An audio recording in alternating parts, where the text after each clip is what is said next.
बायकोने दिली सदा लग्नाची सदा लग्नाची बायकोने दिली सदा लग्नाची आम्ही बरबाद परवा कशाचे झालो आम्ही बरबाद परवा कशाची आम्ही बरबाद परवा कशाचे झालो आम्ही बरबाद परवा कशाची भारी सजा हे बोटगेचे जन्म बरसा भारी सजा हे बोटगेचे जन्म बरसा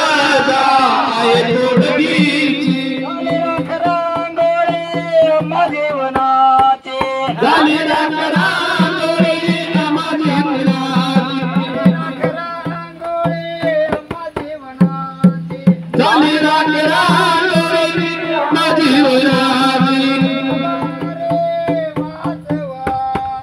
काळोबारे वाचवाता नाही आता मुझे कोणी जगी नाही आता मचेरे कोणी जगी नाही आता मुझे कोणी जगी नाही आता मचेरे कोणी शास्त्राचे वाचवाता काळोबारे वाचवाता हे केले थट्टा जीवनाचे बायकोने केली सता जीवनाची हे केले थट्टा जीवनाचे बायकोने केली सता जीवनाची झालो भीती कोशाचे संन्यासी झालो भीती कशाची झालो भीती कशाचे संन्यासी झालो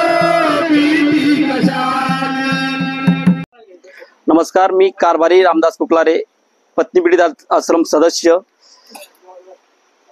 मुक्काम पोस्ट पोड अंजनगाव इथून मी या आश्रमात येत असतो. माझं होलसेल मोबाईल दुकान आहे. 1-1.5 करोडची ह्या हायवेवर प्रॉपर्टी. या प्रॉपर्टीसाठी माझी पत्नी, सासू आणि साला यांनी माझे जिवंत असतानाच मृत्यूपत्र काढले.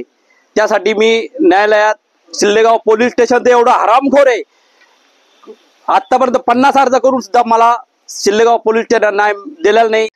नमस्कार, मी ॲडव्होकेट भरत पुलारे, संस्थापक अध्यक्ष, कौटुंबिक समस्याग्रस्त पत्नी पीडित पुरुष आश्रम, छत्रपती संभाजीनगर. आज आम्ही या ठिकाणी आश्रमात पिंपळाच्या वृक्षाला 108 फेऱ्या मारून वट सावित्री पौर्णिमेच्या पूर्वसंध्येला हे पिंपळ पौर्णिमा साजरी केलेली आहे. त्याचं कारण असं आहे की ज्याप्रमाणे महिला वर्षानुवर्षे आपली परंपरा आहे का तेव्हापासून एका वटवृक्षाला हे फेऱ्या मारून 7 जन्मापर्यंत हा नवरा मिळो अशी मागणी करतात. तर त्याच धर्तीवर आम्ही पण हे पिंपळ हे मुंजा आहे आणि ह्या मुंजाला आम्ही 108 उलट्या फेऱ्या मारतोय. 7 वर्षापासून 8 वर्ष सुरू झालंय. त्यापासून आम्ही मागणी करून सांगतोय, त्यांनी कमी मारले, आम्ही जास्त मारून आम्ही आता वाढत जाणार आहे. तर जास्त मारून आम्ही हे सांगणार आहे का या ज्या बायका पतीला या जन्मामध्ये एवढा त्रास देता, एवढा त्रास, कारण मरण यातना सहन करावं त्यांना लागत्या. सावित्रीनं त्या मरण यात्रेतून त्या आपल्या पतीला बाहेर काढलं आणि त्याच्यासाठी त्याने हे प्रयत्न केले. परंतु आजचे जे आपण जे म्हणणार आहे, ज्या बायका नवऱ्याला त्रास देता आणि वट सावित्री पौर्णिमा परत वरून साजरी करतात त्या नवऱ्यासाठी, हे कुठंतरी चुकीचं आहे. हे यमराजाने लक्ष दिलं पाहिजे. त्यांनी पण समजून घेतलं पाहिजे या बाया खोटारड्या आहे. या बायांनी ज्यांनी नवऱ्यांना त्रास दिला, या खोटारड्या बायकांचं ऐकलं नाही पाहिजे. कारण आम्ही आता वैतागलोय. या ज्यांच्या बायका त्रास देतात त्याच्यामध्ये ह्या जन्मात एवढा मरण यातना आहे की अशा यातना 7 जन्म तर सोडून द्या, पण 7 सेकंद सुद्धा आम्ही अशा बायकासोबत राहू शकत नाही. म्हणून आम्ही या पिंपळाच्या वृक्षाला 108 उलट्या फेऱ्या मारतो आणि सांगतो की हे यमराजा, आमच्या बायका उद्या येतील आणि सांगतील यांचं ऐकू नको. आणि आमचं तर कोणी ऐकत नाहीये. ना समाज ऐकतो, पोलीस यंत्रणा ऐकत नाही, न्याय व्यवस्था देखील आमचं ऐकत नाही. उद्धटपणे पुरुषांना बाहेर हाकललं जातं, पुरुषांना न्याय दिला जात नाही, पुरुषांचं ऐकून देखील घेतलं जात नाही. आणि महिला आली तर तिला कोर्ट फी सुद्धा नाहीये. तर आपल्याला जर संविधानिक आपण बघितलं, आर्टिकल 14, आर्टिकल 21 अशी समानता कुठेही कायद्यापुढे राहिलेली नाहीये.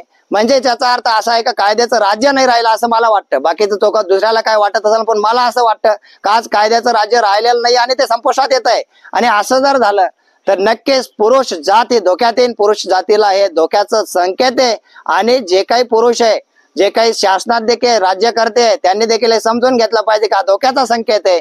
आणि आपण याच्यावर जर काम नाही केलं आणि जेंडर बायस जे लॉज आहे ते जेंडर इक्वल, जेंडर न्यूट्रल जर नाही केले तर नक्की धोक्याची घंटा आहे. आणि आपण जसं बेटी बचाव करतो तसं बेटा बचाव अभियान हे दूर राहिलेलं नाही आहे. त्याच्यासाठी समजून घेऊन सर्वांनी मिळून हे जेंडर बायस जे लॉ आहे ते खतम केले पाहिजे. आणि पुरुषांसाठी देखील पुरुष आयोग बनवला गेला पाहिजे. यासाठी आम्ही हे सगळं यमराजाला साकडं घातलं आणि यमराजाला सांगितलं की बाबा आमच्यासाठी पुरुष आयोग बनव. शासन तर आमचं ऐकत नाहीये, परंतु शासनाने आणं आमच्यासाठी तर स्वतःसाठी, कारण शासनात देखील भरपूर पुरुष आहे.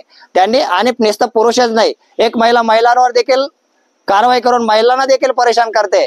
केव्हा जर महिला पुरुषावरच करू शकत असेल तर तो विषय नव्हता, परंतु महिला असून महिलावर कारवाई करण्याचे प्रमाण देखील वाढत चालले. म्हणून हे कुठेतरी थांबलं पाहिजे, कायद्याचा गैरवापर थांबला पाहिजे. म्हणून आम्ही पिंपळ पौर्णिमा ही साजरी केलेली आहे. छत्रपती संभाजीनगर. आज आम्ही पद्मपीडित पुरुष आश्रम छत्रपती संभाजीनगर येथे आम्ही सर्व पिंपळ पौर्णिमेच्या कार्यक्रमासाठी जमलेलो आहे. पिंपळ पौर्णिमा कार्यक्रम म्हणजे काय की जसं की वर्षानुवर्ष चालत आलेले तसं वटपौर्णिमेचा कार्यक्रम आहे. ज्या महिला नवऱ्यांना 7 जन्म हाच नवरा मिळावा म्हणून जे करतात, तसंच आम्ही 1 दिवस आधी पिंपळ पौर्णिमा आमच्या ज्या बायका आहेत त्या आम्हाला याच जन्मात एवढा छळताय आणि आमच्यावर खोट्या नाट्या केसेस करताय, कायद्याचा दुरुपयोग करताय. आमची दाद पोलीस स्टेशन, कोर्ट येथे कुठेही घेतली जात नाही.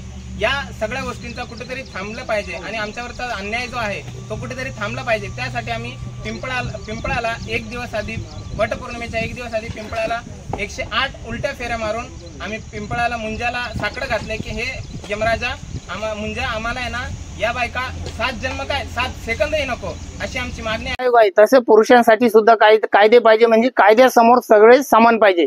परंतु आज असं आहे की लिंगभेद, जातीभेद, धर्मभेद, अरे काय भेदाभेद, मग तुम्ही कायदे बनवता कशाला?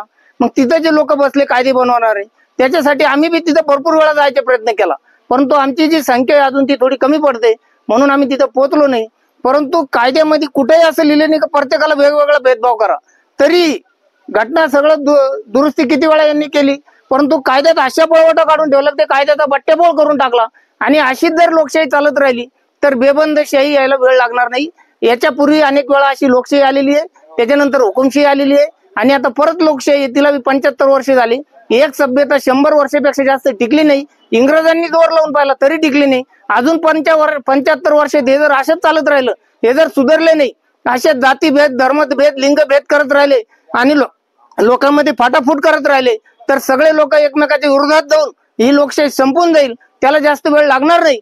त्याच्यामुळे सगळे जे काही राज्यकर्ते आहे, शासन करते, त्यांनी लवकरात लवकर या बाबीची गंभीर दखल घेतली पाहिजे आणि हे सगळे जे रद्दी कायदे आहेत ते रद्द करून फक्त कायद्यापुढे सगळे समान पाहिजे.